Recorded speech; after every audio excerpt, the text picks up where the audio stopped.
এবং সিধাসଳଖ দৃশ্য ଆପଣ ମାନେ ସାରା ଦେଖୁଛନ୍ତି। ରାଜ୍ୟର ବିଭିନ୍ନ ଆଦିବାସୀ ସମ୍ପ୍ରଦାୟ ସେମାନଙ୍କର କଳା ସଂସ୍କୃତି ପରମ୍ପରା ଗୀତ ସଙ୍ଗୀତ ବିଭିନ୍ନ ପ୍ରକାରର ସାମଗ୍ରୀ ପ୍ରଦର୍ଶିତ କରିଥାନ୍ତି।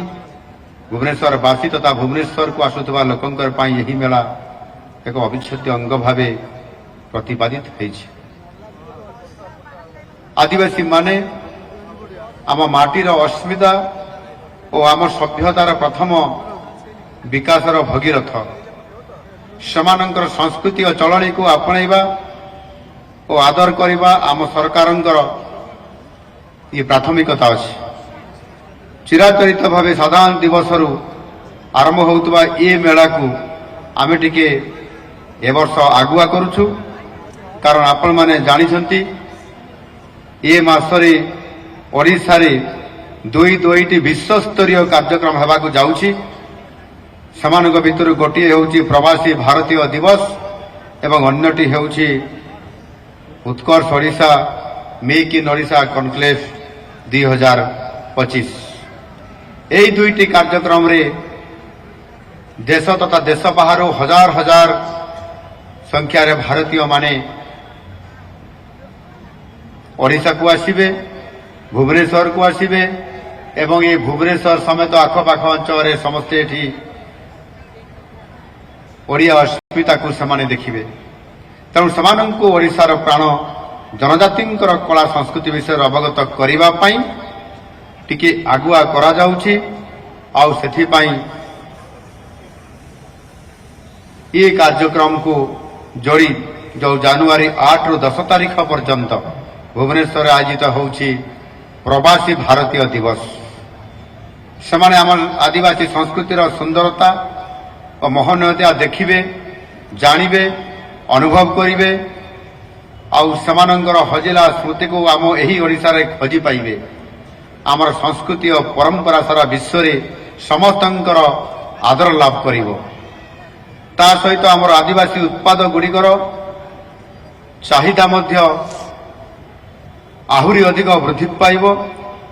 କୋରାପୁଟରୁ ଆରମ୍ଭ କରି କେନ୍ଦୁଝର ପର୍ଯ୍ୟନ୍ତ ଓ ସୁନ୍ଦରଗଡ଼ରୁ ଆରମ୍ଭ କରି ଗଞ୍ଜାମ ପର୍ଯ୍ୟନ୍ତ ଓଡ଼ିଶାର ସବୁ ଆଦିବାସୀମାନଙ୍କର ଏ ମହାପର୍ବ ଏଥର ବିଶ୍ୱ ମଞ୍ଚରେ ପ୍ରସିଦ୍ଧି ଅର୍ଜନ କରିବ। ଆଉ ସେଥିପାଇଁ ଆଜିର ଏ ଭବ୍ୟ ଆୟୋଜନ। ଶିକ୍ଷା ଓ ସଂସ୍କୃତି ହେଉଛି ଗୋଟିଏ ଜାତିର ମୂଳଦୁଆ। ଶିକ୍ଷା ଆମକୁ ପ୍ରଗତି ଆଡ଼କୁ ଟାଣି ନିଏ ଏବଂ ସଂସ୍କୃତି ଆମକୁ ଆମ ପରମ୍ପରା ସହ ଯୋଡ଼ି ରଖେ। ଏହି ଉଭୟର ସମ୍ମିଶ୍ରଣରେ ଦେଶର ସ୍ୱର୍ଣ୍ଣିମ ଇତିହାସ ମଧ୍ୟ ଲେଖାଯାଏ। ଆଜି ଏହି ରାଜ୍ୟସ୍ତରୀୟ ଆଦିବାସୀ ମେଳାରେ ସେହି ସଂସ୍କୃତି ଓ ଶିକ୍ଷାର ଏକ ଅପୂର୍ବ ମିଳନ ହେଉଛି, ଯାହାକି ଆଜି ଆମେ ସମସ୍ତେ ଏହାକୁ ଦେଖୁଛନ୍ତି ଏବଂ ଅନୁଭବ କରୁଛନ୍ତି।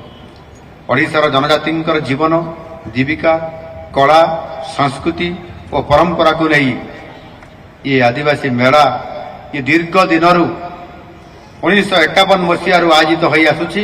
ଏହି ଆଦିବାସୀ ମେଳା ଏହି ମେଳା ରାଜ୍ୟର ସମସ୍ତ ଆଦିବାସୀ ସମ୍ପ୍ରଦାୟକୁ ଏକାଠି କରିବାର ଓ ସେମାନଙ୍କୁ ପରସ୍ପରର ସଂସ୍କୃତି ସହ ପରିଚିତ କରାଇବାର ଏକ ସୁଯୋଗ ସୃଷ୍ଟି କରି ଆସୁଅଛି। ଏହି ମେଳା ହିଁ ଆମ ମାଟିର ଗର୍ବ ଓ ଗୌରବର ଆଲୋକ ବର୍ତ୍ତିକା। ଏହି ମେଳା ହିଁ ସେମାନଙ୍କର ବିଚାରଧାରା ଓ ସାଂସ୍କୃତିକ ଉତ୍କର୍ଷ ସହିତ ଆମମାନଙ୍କର ମଧୁର ମିଳନର ଏକ ମନ୍ଦାକିନୀ। ଚଳିତ ବର୍ଷର ଆଦିବାସୀ ମେଳାର ସ୍ୱତନ୍ତ୍ରତା ରହିଛି, କାରଣ ଚଳିତ ବର୍ଷ କେବଳ ଏଠି ସଂସ୍କୃତିର ଝଲକ ନୁହେଁ ବରଂ ଶିକ୍ଷାର ପରିସ୍ଫୁଟନ ମଧ୍ୟ ଆପଣମାନେ ଦେଖିବାକୁ ପାଇବେ। ଆଜି ଏ ମଞ୍ଚରେ ବହୁ ପ୍ରତୀକ୍ଷିତ ଶହୀଦ ମାଧବ ସିଂ ହାତ ଖର୍ଚ୍ଚ ଯୋଜନାର ମଧ୍ୟ କିଛି ସମୟ ପୂର୍ବରୁ ଆପଣମାନଙ୍କର ଉପସ୍ଥିତିରେ ତାହାର ଶୁଭାରମ୍ଭ ମଧ୍ୟ ହୋଇଛି। ଆମେ ଶିକ୍ଷାକୁ ସୁଦୂର ପ୍ରସାରୀ କରିବା ନିମନ୍ତେ ଭିତ୍ତିଭୂମିକୁ ମଧ୍ୟ ସୁଦୃଢ଼ କରୁଛୁ।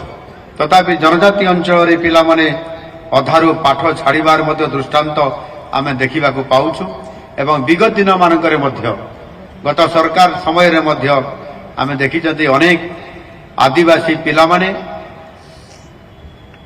ସ୍କୁଲ ସମୟରେ ଅଧାରୁ କେତେବେଳେ ସପ୍ତମରୁ ଅଷ୍ଟମ ଶ୍ରେଣୀ ଗଲାବେଳେ, କେତେବେଳେ ଅଷ୍ଟମରୁ ନବମ ଗଲାବେଳେ କିମ୍ବା ଦଶମରୁ ଏକାଦଶ ଗଲାବେଳେ ଅନେକ ସମୟରେ ପିଲାମାନେ ଡ୍ରପ୍ ଆଉଟ୍ ହୋଇଯାନ୍ତି ଏବଂ ସେମାନେ ଆଉ ବିଦ୍ୟାଳୟକୁ ଯାଆନ୍ତି ନାହିଁ। ତାର କାରଣ ହେଉଛି ଅର୍ଥ ଅଭାବ କାରଣରୁ ସେମାନେ ସ୍କୁଲରେ ପାଠ ପଢ଼ିବାର ସୁଯୋଗ ପାଆନ୍ତି ନାହିଁ। ଆଉ ଗୋଟିଏ କାରଣ ହେଉଛି ବାପା ମା ମାନେ ମଧ୍ୟ ସେମାନଙ୍କୁ ନିଜ କାମରେ ନିୟୋଜିତ କରିବା ପାଇଁ ମଧ୍ୟ ପିଲାମାନଙ୍କୁ ସ୍କୁଲରେ ନ ଯିବା ପାଇଁ ମଧ୍ୟ ସେମାନେ ତାଙ୍କୁ ପ୍ରବର୍ତ୍ତାଇଥାନ୍ତି। ଏ କାରଣରୁ ଏ ସମସ୍ୟା ମୁଖ୍ୟତଃ ଅଷ୍ଟମ ଏବଂ ଦଶମ ଶ୍ରେଣୀ ପରଠାରୁ ଅଧିକ ଦେଖିବାକୁ ମିଳୁଛି, ଯାହାଦ୍ୱାରା ମାଧ୍ୟମିକ ଏବଂ ଉଚ୍ଚ ମାଧ୍ୟମିକ ସ୍ତରର ନାମ ଲେଖାଇବାର ହାର ମଧ୍ୟ କ୍ରମେ ଧୀରେ ଧୀରେ ହ୍ରାସ ପାଇବାରେ ଲାଗିଛି।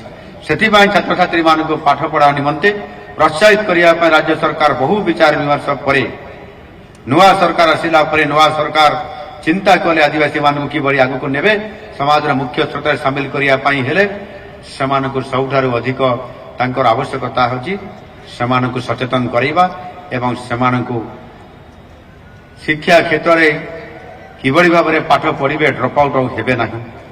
ସେଇଥିପାଇଁ ଛାତ୍ରଛାତ୍ରୀମାନଙ୍କୁ ପ୍ରୋତ୍ସାହିତ କରିବା ପାଇଁ ରାଜ୍ୟ ସରକାର ବହୁ ବିଚାର ବିମର୍ଶ କରିକି ଆଜି ଏ ଯୋଜନାଟି ଶୁଭାରମ୍ଭ କରିଛନ୍ତି। ଏହି ଯୋଜନା ଅନ୍ତର୍ଗତ ଅନୁସୂଚିତ ଜନଜାତି ବର୍ଗର ଛାତ୍ରଛାତ୍ରୀମାନେ ଅଷ୍ଟମ ଶ୍ରେଣୀରୁ ଉତ୍ତୀର୍ଣ୍ଣ ହୋଇ ନବମ ଶ୍ରେଣୀ ଏବଂ ଦଶମ ଶ୍ରେଣୀରୁ ଉତ୍ତୀର୍ଣ୍ଣ ହୋଇ ଏକାଦଶ ଶ୍ରେଣୀରେ ନାମ ଲେଖାଇବା ପରେ ସେମାନଙ୍କ ପାଇଁ ଏକ ପ୍ରୋତ୍ସାହନ ରାଶି ଭାବରେ ଏକକାଳୀନ ବାର୍ଷିକ 5,000 ଟଙ୍କା ପ୍ରଦାନ କରାଯିବ, ଯାହାକି ଆଜି ଶୁଭାରମ୍ଭ ସମୟରେ ମଧ୍ୟ ବର୍ତ୍ତମାନ ବିଭିନ୍ନ ଜିଲ୍ଲାରୁ ଆସିଥିବା ଆମର କିଛି ଛାତ୍ରଛାତ୍ରୀମାନଙ୍କୁ ମଧ୍ୟ ଏ ଟଙ୍କା ଆଜି ଆମେ ଆପଣମାନଙ୍କ ସାମ୍ନାରେ ଆମେ ପ୍ରଦାନ କଲୁ ଏବଂ ଇଏ ଖର୍ଚ୍ଚ ମଧ୍ୟ ଆଜି ଆମେ ପାଖାପାଖି 80